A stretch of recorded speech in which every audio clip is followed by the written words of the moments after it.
जय श्री महाकाल। प्रिय मित्रों, मैं हूं पंडित लक्ष्मण आचार्य। स्वागत करता हूं आपका आपके अपने YouTube चैनल में। जैसा कि आप सब जानते हैं प्रिय मित्रों, हम देते हैं आपको यहां पर वेद पुराणों से जुड़ी रोचक ज्ञानवर्धक जानकारियां और उनका अध्ययन भी कराते हैं। प्रिय मित्रों, हम अध्ययन कर रहे हैं श्री दुर्गा सप्तशती का।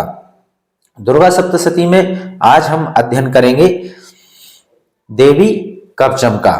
तो आइए अध्ययन प्रारंभ करते हैं। ओम अस्य श्री चंडी कवचस्य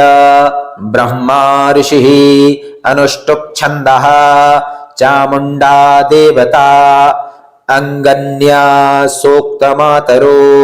बीजं दिग्बन्ध देवतास्तत्त्वं श्री जगदम्बा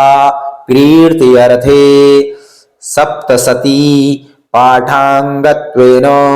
जपे विनियोगः। ओम अस्य श्री चंडी कवचस्य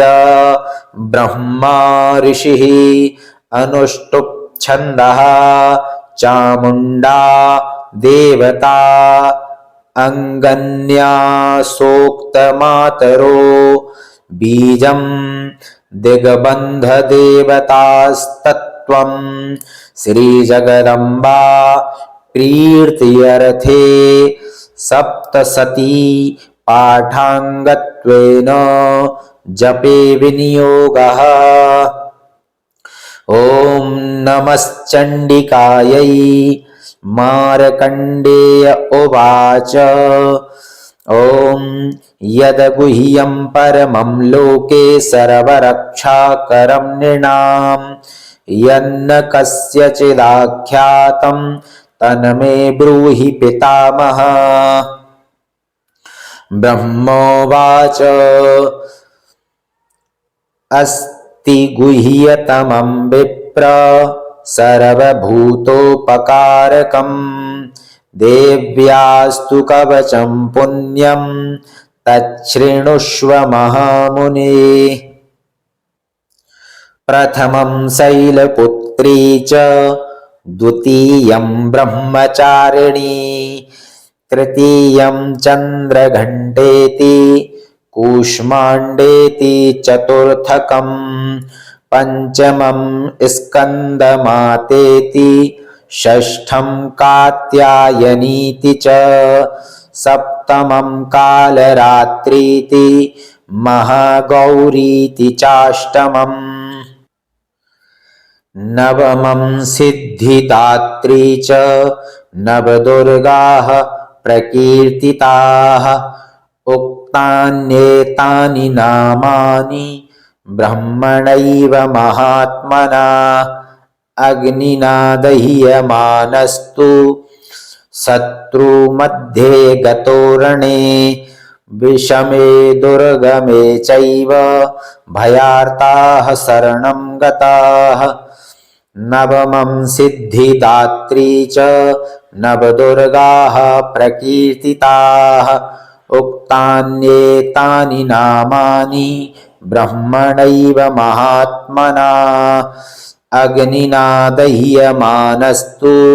शत्रुमध्ये गतो रणे विषमे दुर्गमे चैव भयार्ताः शरणं गताः। न तेषां जायते किंचद शुभं रणसंकटे नापदं तस्य पश्यामि शोक दुःख भयं नहि यैस्तु भक्त्या स्मृता नूनं तेषां वृद्धिः प्रजायते ये त्वां स्मरन्ति देवेशि रक्षसे तान् संशयः प्रेत संस्था तु चामुंडा वाराही महिषासना ऐन्द्री गज समारूढ़ा वैष्णवी गरुड़ासना माहेश्वरी वृषारूढ़ा कौमारी शिखिवाहना लक्ष्मी पद्मासना देवी पद्महस्ता हरिप्रिया श्वेतरूपधरा देवी ईश्वरी वृषवाहना ब्राह्मी हंस समारूढ़ा सर्वाभरण भूषिता दृश्यन्ते रथमारूढा देव्यः क्रोधसमाकुलाः शङ्खं चक्रं गदां शक्तिं हलं च मुसलायुधं खेटकं तोमरं चैव परशुं पाशमेव च कुन्तायुधं त्रिशूलं च सारङ्गमायुधमुत्तमम् दैत्यानां देहनाशाय भक्तानां भयाय च धारयन्त्यायुधानीत्थं देवानां च हिताय वै नमस्तेस्तु महारौद्रे महाघोरपराक्रमे महाबले महोत्साहे महाभयविनाशिनी त्राहि मां देवि दुष्प्रेक्षे शत्रूणां भयवर्धने प्राच्यां रक्षतु मामैन्द्री आग्नेयामग्निदेवता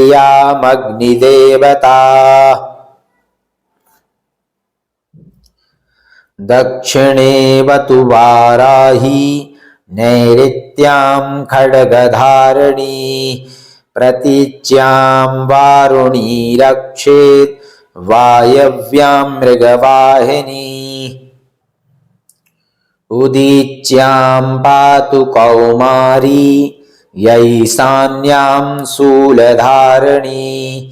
ऊर्ध्वं ब्रह्माणि मे रक्षे दधस्ताद्वैष्णवी तथा एवं 10 दिशो रक्षेत् चामुण्डा सववाहना जया मे चाग्रतः पातु विजया पातु पृष्ठतः अजिता वाम पार्श्वे तु दक्षिणे चापराजिता शिखामुद्योतनी रक्षे धूमामूर्धनि व्यवस्थिता शिखामुद्योतनी रक्षे धूमामूर्धनि व्यवस्थिता मालाधरी ललाटे च भ्रुवौ रक्षेद् यशस्विनी त्रिनेत्रा च भ्रुवोर्मध्ये यं घण्टा च नासिके शङ्खनी चक्षुषोर्मध्ये श्रोत्रयोर्द्वारवासिनी कपोलौ कालिका रक्षेत् कर्णमूले तु शाङ्करी नासिकायां सुगन्धा च उत्तरोष्ठे च चर्चिका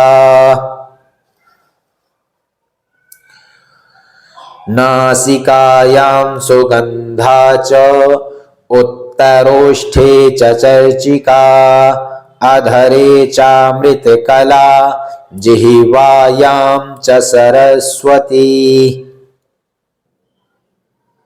दन्तान् रक्षतु कौमारी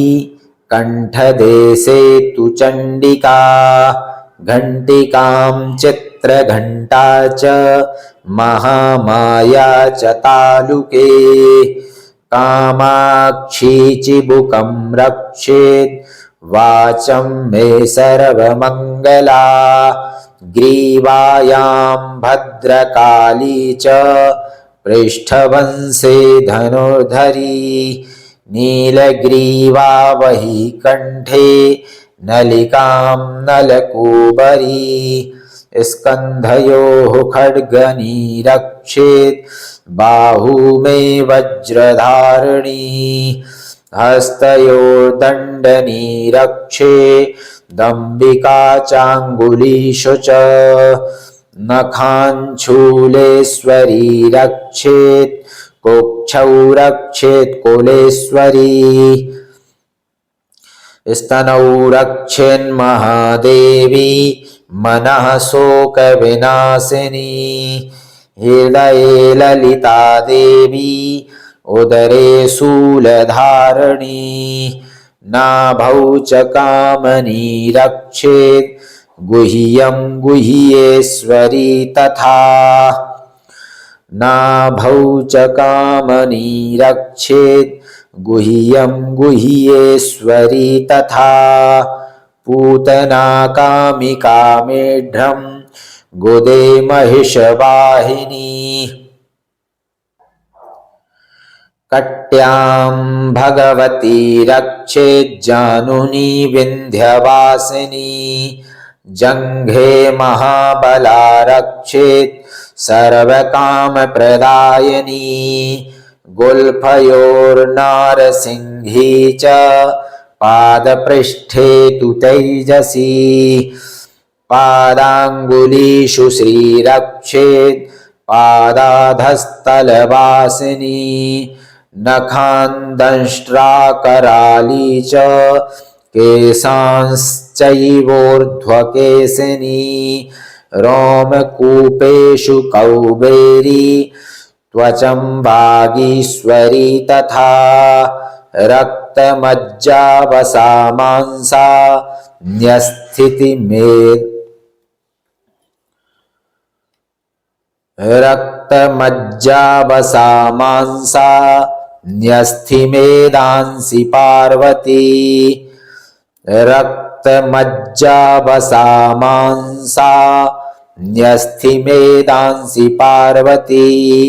अन्त्राणि कालरात्रिश्च पित्तं च मुकुटेश्वरी पद्मावती पद्मकोशे कफे चूड़ामणिस्तथा ज्वालामुखी नखज्वाला मभेद्या सर्वसन्धिषु शुक्रं ब्रह्माणि मे रक्षेत् छायां छत्रेश्वरी तथा शुक्रं ब्रह्माणि मे रक्षेत् छायां छत्रेश्वरी तथा अहंकारं मनोबुद्धिं रक्षेन्मे धर्मधारिणी प्राणापानौ तथा व्याना मुदानं च समानकं वज्रहस्ता च मे रक्षेत् प्राणं कल्याणशोभना रसे रूपे च गन्धे च शब्दे स्पर्शे च योगनी सत्त्वं रजस्तमश्चैव रक्षेन्नारायणी सदा आयुरक्षतु वाराही धर्मं रक्षतु वैष्णवी यशः कीर्तिं च लक्ष्मीं च धनं विद्यां च चक्रणी गोत्रमिन्द्राणि मे रक्षेत् पशून् मे रक्ष चण्डिके पुत्रान् रक्षेन्महालक्ष्मीर्भार्यां रक्षतु भैरवी पन्थानं सुपथा रक्षेन् मार्गं क्षेमकरी तथा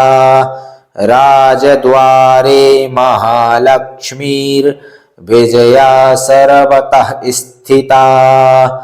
रक्षाहीनं तु यत् स्थानं वर्जितं कवचेन तु तत्सर्वं रक्ष मे देवी जयन्ती पापनाशिनी पदमेकं न गच्छेत्तु यदिच्छेच्छुभमात्मनः कवचेनावृतो नित्यं यत्र यत्रैव गच्छति तत्र तत्रार्थलाभश्च विजयः सार्वकामिकः यं यं चिन्तयते कामं तं तं प्राप्नोति निश्चितं परमैश्वर्यमतुलं प्राप्स्यते भूतले पुमान् परमैश्वर्यमतुलं प्राप्स्यते भूतले पुमान् निर्भयो जायते मर्त्यः संग्रामेष्वपराजितः त्रैलोक्ये तु भवेत् पूज्यः कवचेनावृतः पुमान् इदं तु देव्याः कवचं देवानामपि दुर्लभम् यः पठेत् प्रयतो नित्यं त्रिसन्ध्यं श्रद्धयान्वितः दैवी कला भवेत् तस्य त्रैलोक्येष्वपराजितः जीवेद् वर्षशतं साग्रमपमृत्युविवर्जितः दैवी कला भवेत् तस्य त्रैलोक्येष्वपराजितः जीवेद् वर्षशतं साग्रमपमृत्युविवर्जितः नश्यन्ति व्याधयः सर्वे लूता विस्फोटकादयः स्थावरं जङ्गमं चैव कृत्रिमं चापि यद्विषम् अभिचाराणि सर्वाणि मन्त्रयन्त्राणि भूतले भूचराः खेचराश्चैव जलजाश्चोपदेशिकाः सहजा कुलजा माला डाकिनी शाकिनी तथा अंतरिक्षचरा घोरा डाकिन्यश्च महाबलाः नश्यन्ति व्याधयः सर्वे लूता विस्फोटकादयः स्थावरं जङ्गमं चैव कृत्रिमं चापि यद्विषम् अभिचाराणि सर्वाणि मन्त्रयन्त्राणि भूतले भूचराः खेचराश्चैव जलजाश्चोपदेशिकाः सहजा कुलजा माला डाकिनी शाकिनी तथा अंतरिक्षचरा घोरा डाकिन्यश्च महाबलाः ग्रहभूतपिशाचाश्च यक्षगन्धर्वराक्षसाः ब्रह्मराक्षसबेतालाः कूष्माण्डा भैरवादयः नश्यन्ति दर्शनात् तस्य कवचे हृदि संस्थिते मानोन्नतिर्भवेद्राज्ञस्तेजो वृद्धिकरं परम् नश्यन्ति दर्शनात् तस्य कवचे हृदि संस्थिते मानोन्नतिर्भवेद्राज्ञस्तेजो वृद्धिकरं परम् यशसा वर्धते सोऽपि कीर्तिमण्डितभूतले जपेत् सप्तशतीं चण्डीं कृत्वा तु कवचं पुरा यशसा वर्धते सोऽपि कीर्तिमण्डितभूतले जपेत् सप्तशतीं चण्डीं